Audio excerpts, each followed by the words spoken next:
queridos amigos, en este programa de A Ciencia Cierta, hoy, estamos nuevamente con la doctora Marité Rosanova.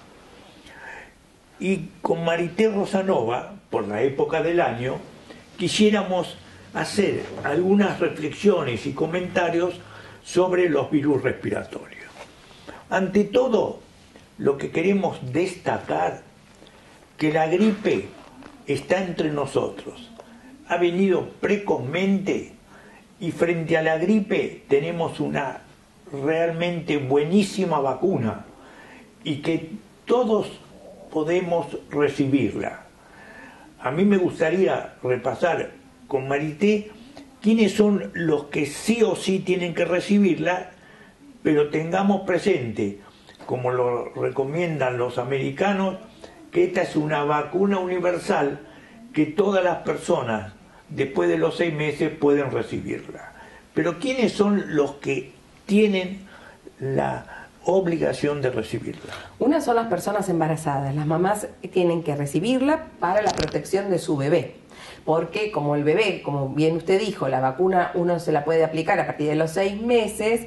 Si la mamá embarazada recibió la vacuna antigripal, le transmite esas defensas al bebé y lo protege durante los primeros 6 meses. En relación a la mujer embarazada, ¿hay algún momento del embarazo que es mejor que otro para que se vacune? A partir de las 20 semanas aproximadamente se recomienda de que podría dársela y eso protege entonces al bebé hasta los 6 meses. Mis queridas amigas, por favor, si usted está embarazada o conoce a alguien que está embarazada, no deje de recomendarle la vacuna antigripal, porque en las embarazadas cursan como una infección complicada y si no la reciben, no le dan esa protección que en los primeros 6 meses el chico puede tenerla. Y si no se vacunó durante el embarazo, se puede vacunar en el posparto inmediato, ¿sí? Como para de esa forma también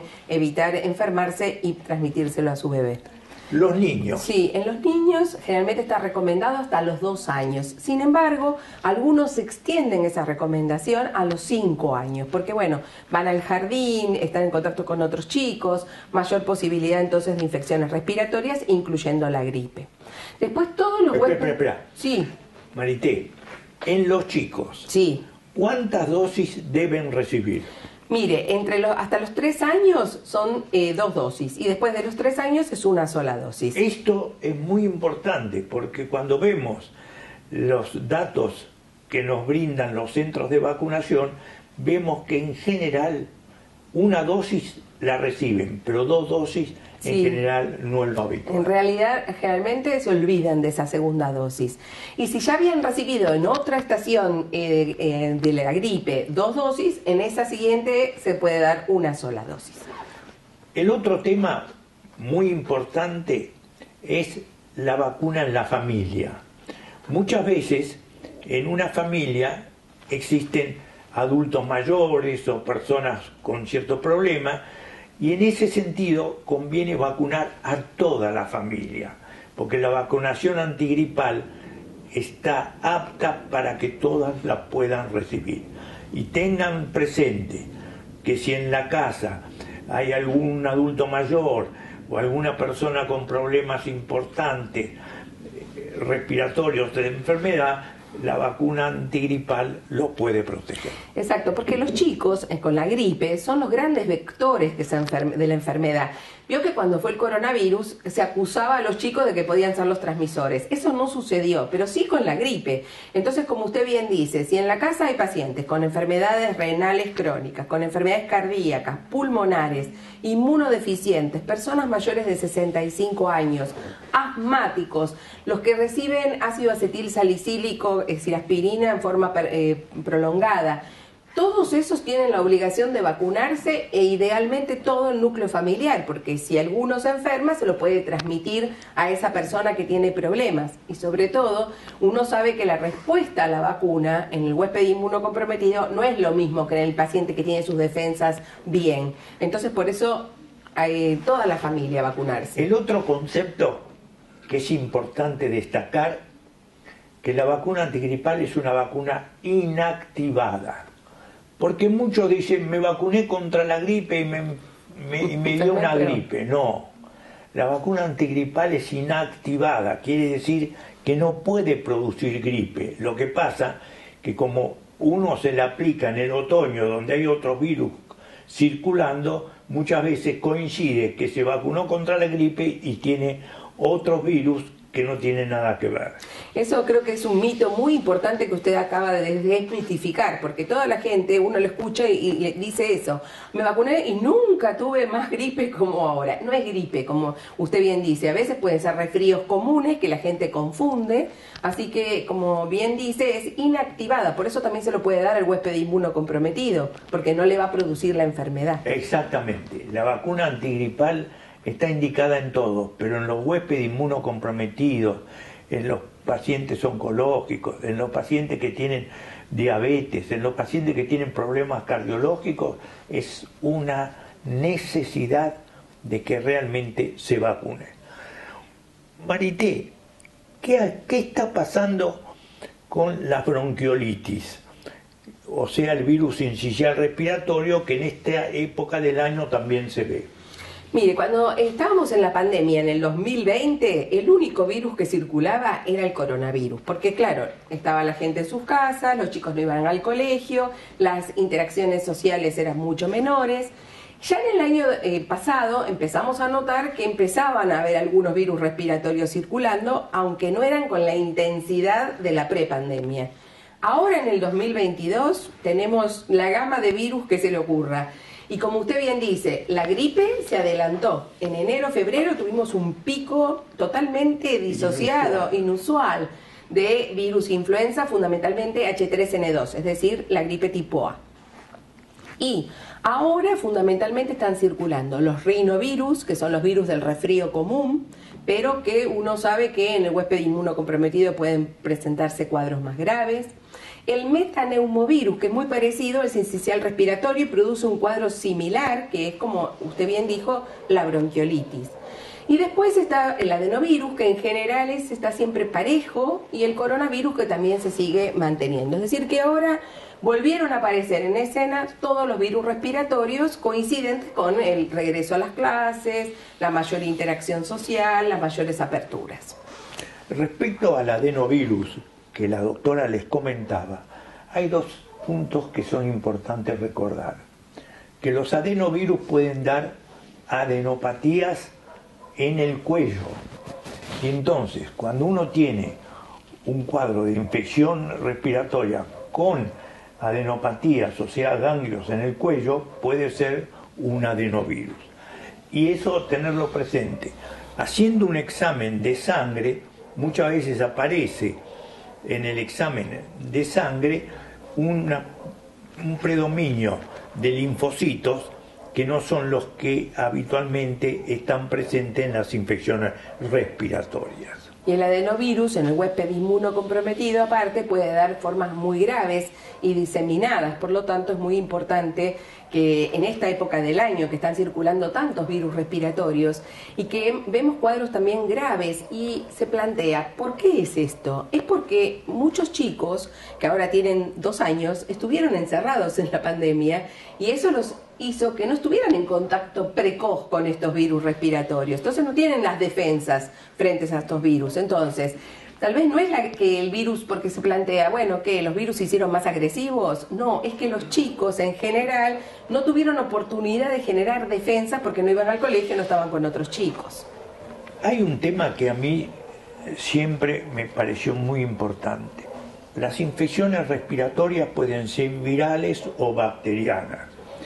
Y dentro de las bacterianas están las que dan neumonía. Y el neumococo es un germen muy importante responsable de las neumonías.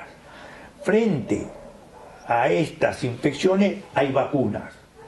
Y nunca me voy a olvidar un estudio que se hizo en el Hospital de Niños muy bueno, que cuando se empezó a dar las vacunas antineumocóxicas, se vio que 38% menos se enfermaban y se internaban chicos con neumonía. Exacto, eso es, digamos, a favor de las vacunas. Siempre sabemos que reducen enfermedades graves y, como usted dice, el neumococo era el primer agente etiológico bacteriano de las neumonías, y realmente ahora estamos viendo que otra vez está resurgiendo porque los calendarios de vacuna están incompletos, porque durante la pandemia se descuidó al calendario y a los controles pediátricos. Por eso les pedimos a los papás que vayan al pediatra con el carnet de vacunas y pongan al día sus vacunas. Sí, y en relación a la vacuna antineumocóxica, tengan presente que es una necesidad en los adultos mayores, sobre todo de 60 a 65 años,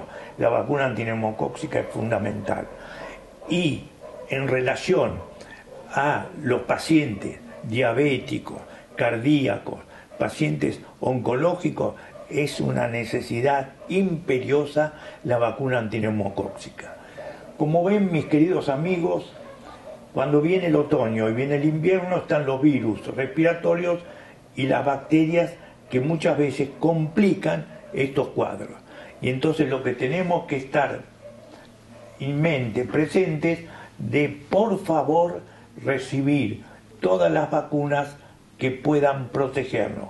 Cuando en una enfermedad hay una vacuna, siempre es mejor la vacuna que la enfermedad. Totalmente de acuerdo. La última reflexión. Que es muy importante entonces poner al día el carnet de vacunas, consultar, porque realmente, como usted dice, después del agua potable, las vacunas son el elemento más eficiente en salud para la prevención de infecciones graves. Y tener presente que nunca es tarde para vacunarnos contra la gripe si nosotros sabemos que hasta noviembre podemos tener cuadros gripales, y por eso, mis queridos amigos, vacunémonos. Muchísimas gracias.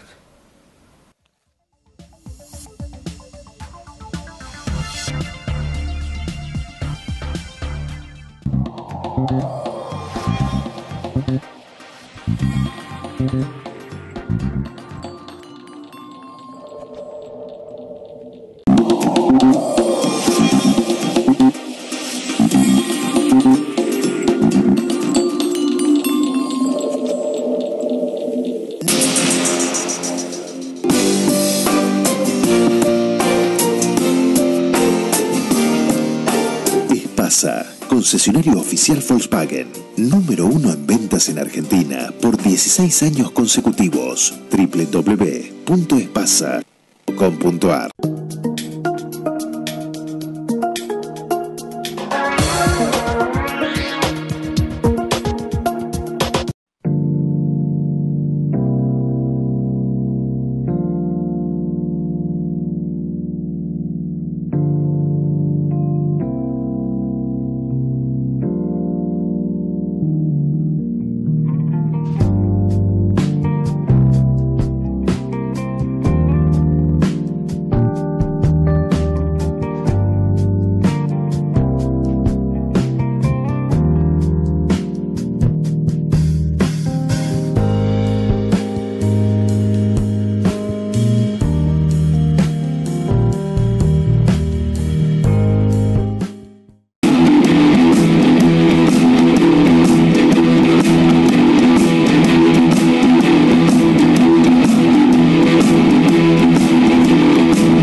En el tratamiento de HIV.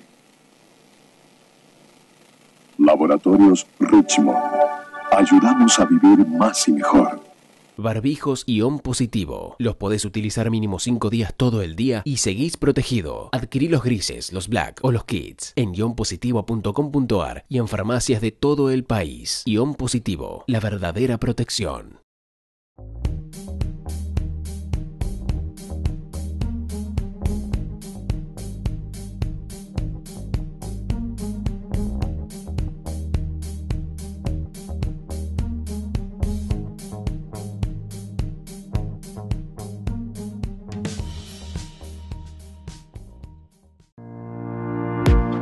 WeCare es una residencia premium para adultos mayores. Con la dirección médica del Dr. José Ricardo Jáuregui, nuestro equipo brinda atención personalizada con propuestas terapéuticas de vanguardia. Es un espacio privilegiado, protegido y amigable.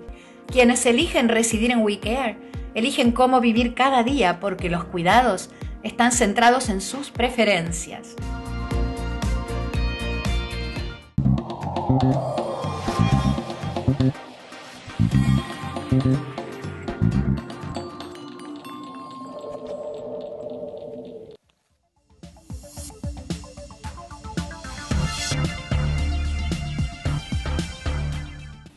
En este segundo bloque con Marité Rosanova vamos a hacer algunas reflexiones y comentarios sobre situaciones que no son frecuentes, pero que cuando se presentan son muchas veces difíciles de manejar.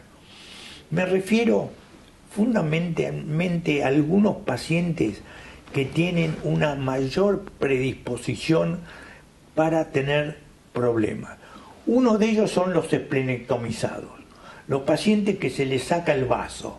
¿Qué les puede pasar? Bueno, el vaso es uno de los elementos de protección frente a las infecciones muy importante. Cuando nos falta el vaso, ya sea por un traumatismo, ya sea por algún otro factor, o porque sea lo que se llama asplenia funcional, es decir, que tenemos el vaso pero que no nos funciona bien, el riesgo a las infecciones aumenta entre 50 y 300 veces, fundamentalmente por gérmenes como el neumococo, del que hablamos en el bloque anterior, el Haemophilus influenza y el meningococo. Y se pueden producir lo que se llama sepsis fulminante, es decir, que no da tiempo a nada. Por eso es muy importante que estos pacientes tengan siempre escrito que frente a fiebre tienen que consultar, pero en el mientras tanto, usted siempre nos explicaba que a los pacientes esplénicos o esplenectomizados, usted les decía que tuvieran siempre una ampollita del ceftriaxone, que es un antibiótico, y que mientras iba al hospital se lo aplicaran antes, porque esta sepsis fulminante no espera en los pacientes esplénicos con fiebre. Entonces, mientras van, antes, previamente, entonces recibir antibióticos. Hay un tema que es así. En los pacientes esplenectomizados hay dos recomendaciones. Hay algunos colegas que a los pacientes siempre le dan una dosis baja de amoxicilina o ampicilina en forma prolongada. Nosotros, en cambio, preferimos darles el alerta de que cuando tengan un cuadro febril, sin saber la causa, se protejan. Y en ese sentido, lo más indicado es una inyección, un antibiótico que se llama ceftriaxona, que cuando uno lo recibe tiene protección durante 24 horas. Entonces, uno, si es un esplenectomizado que tiene fiebre, reciba una dosis de ceftriaxona, que la tenga en la casa, llama a una enfermera, se la aplica en la farmacia y después va a un centro médico. En el centro médico la evalúan y ven si realmente tiene un problema o fue una cosa transitoria. Exacto. Nosotros en la población pediátrica, a los asplénicos, ya sea funcionales, porque no les funciona bien el vaso, o esplenectomizados que no tienen el vaso, les hacemos este tratamiento, digamos, profiláctico o preventivo, y reciben entonces antibióticos diariamente a bajas dosis como prevención. Bueno, hay otro tema, Marité, que muchas veces preocupa, que es, vos sabés que hay pacientes que tienen problemas oncológicos o hematológicos importantes. Entonces, estos pacientes suelen hacerse análisis de sangre periódicamente. Y entonces hay un concepto fundamental. Ustedes háganse los análisis, pero consulten inmediatamente si en el análisis aparece que tienen pocos leucocitos, es decir, menos de 1000. Porque si tienen menos de 1000 leucocitos, tienen que ir a un centro médico para que lo evalúen, y habitualmente se le da antibiótico preventivo hasta que se resuelva el problema como es. Claro, la neutropenia febril, como usted la bien la define, es decir, cuando tenemos pocos glóbulos blancos y por otro lado tenemos fiebre, en los pacientes hemato-oncológicos, estos son urgencias infectológicas. ¿Qué quiere decir esto? Que tenemos que actuar rápidamente, inmediatamente, hemocultivos y antibióticos, y después se estudia cuál es la causa, porque la mortalidad en estas urgencias infectológicas es muy alta. Entonces estos pacientes tienen que estar muy bien controlados, porque pueden hacer infecciones bacterianas, pueden hacer infecciones virales y pueden hacer también infecciones micóticas, que pueden ser muy graves. Entonces, como usted bien dice, inmediatamente consultar. Tú sabes que ayer tuvimos una reunión muy linda en la Embajada Británica. Vino un colega de Inglaterra y una médica nuestra muy buena, y nos hablaron del problema de la meningitis meningocócica y la prevención con las nuevas vacunas. ¿Qué nos podés decir al respecto? Bueno, vio que antes hablamos de los aplénicos y dijimos que el meningococo está dentro de los que pueden producir infecciones graves que pueden llevar también a la muerte, como meningitis, pero pueden hacer sepsis también. Uno son los aplénicos, pero también los chiquitos menores de 1 año están en riesgo, y también el grupo de adolescentes. Y entonces ahí hay que darles las vacunas meningocócicas, también están dentro del calendario oficial de vacunas, así que es muy importante que tengan al día sus vacunas. 3, 5 y a los 15 meses el refuerzo, y si le damos la vacuna después de los 2 años, según la vacuna utilizada es una dosis o 2, y si nunca la recibió hay que verlo a los 11 años, hay que ver y de acuerdo a eso darle una vacuna en ese momento. Y tener presente, mis queridos amigos, que cuando uno tiene un cuadro febril, lo que nosotros siempre nos fijamos, si el paciente tiene algunas lesiones cutáneas o en las conjuntivas, porque eso es un elemento de alta sospecha de una infección severa. Por eso siempre cuando uno tiene fiebre elevada, es bueno que cuando vayan al médico lo revisen desnudo o desnuda, y que evalúen muy bien las conjuntivas para ver si tienen o no lesiones petequiales o lesiones que pueden simular una infección severa. Exactamente, y en ese caso hacerle los hemocultivos y darle antibióticos en forma precoz, porque la meningococcemia puede ser una enfermedad fulminante que no da tiempo a nada, por eso la consulta precoz. Sí. Tú sabes que recientemente salió el boletín epidemiológico que nuestra institución periódicamente lo publica. Y uno de los temas importantes que destacaba era el tratar de disminuir las infecciones asociadas a las internaciones.